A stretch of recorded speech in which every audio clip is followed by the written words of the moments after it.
English author Bernard Cornwell has written countless historical fiction books during his extensive career. Most will remember Cornwell for the BBC Netflix adaptation, The Last Kingdom, which was actually based on the Saxon Stories novels. Personally, me and my viewing partner loved every season of The Last Kingdom, even though some seasons were better than others. As a disclaimer, though, I have not watched the film Seven Kings Must Die, but that's another story. Instead, we're going to focus on Amazon's The Winter King, which is based on Cornwell's The Warlord Chronicles. The series will be coming out on ITVX pretty soon. In this video, I'll give a brief summary of the show's main story before delving into the finale. Then, I'll provide my personal opinions about The Winter King and whether I'd recommend it. Uther Pendragon, King of Dominion, banishes his bastard son, Arthur Pendragon, from his kingdom. Uther has another son who was supposed to be the heir to the throne, but he died in battle. Arthur's banishment is also attributed to Uther, blaming him for his other son's death. Queen Norwina, who is Uther's young wife, birthed to Mordred, who has a club foot. Merlin has a vision that Mordred will grow up to become a tyrant and destroy Britain. King Uther refuses to believe Merlin.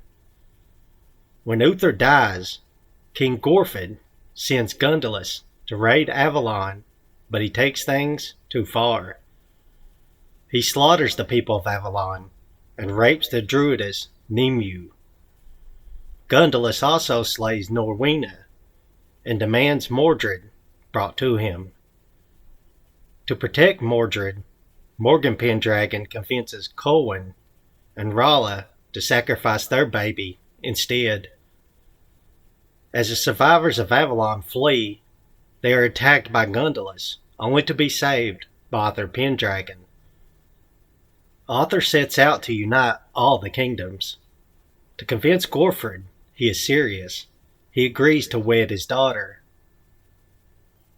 However, he ends up falling in love with Guinevere, who is his original wife, Sinween's lady-in-waiting. Gorfred makes a treaty with the Saxons, who want to conquer Britain. Arthur offers Saxon leader Aelle 10 in exchange for peace. So what happened in the finale? Truthfully, very little. Sadly, the final episode made the series feel like a cop-out, with the sole purpose of trying to squeeze another season out of the show. Bernard Cornwell's book series is 3 novels, so there's plenty of room for a second season anyway. Based on the quality of season 1, a second series really isn't warranted. The biggest takeaways from the finale is that Arthur made a deal with the Saxons to maintain peace for a year by giving them a Dominion kingdom named Ratatoa, and Gorfred saved Nimue.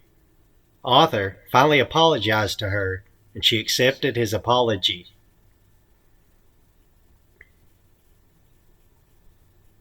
Remember that these are my opinions, and mine alone. You may or may not agree with them.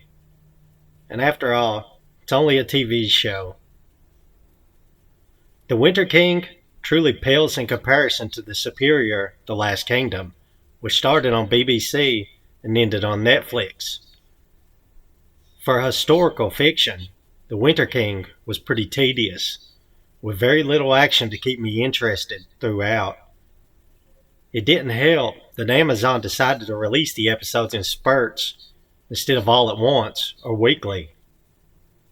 For instance, one episode released on August the 20th, and episode 2 released on the 27th.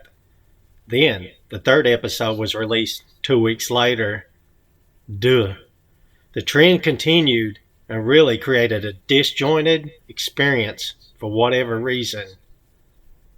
The cinematography was often horrific, to the point that it was difficult to tell what was happening in certain scenes. The dialogue was sometimes bad, and many of the performances weren't strong. The series focused too heavily on the religious stuff. Although it was indeed a big deal back then, the series tried to make it too complex. The relationships received more attention than the action and politics that could have created a more interesting series. Scottish actor Ian DeCastecker is typically a great actor, especially when he is given the right role. He was particularly good in The Control Room because the character fit him better. As for the role of Arthur Pendragon, DeCastecker seems miscast. I just can't stop seeing him as a passive, aggressive weakling. The character doesn't inspire a lot of confidence that he'll eventually become a brave, legendary warrior like Uhtred. Eddie Marsan was particularly good, what little he showed up. Honestly, The Winter King doesn't deserve a second season.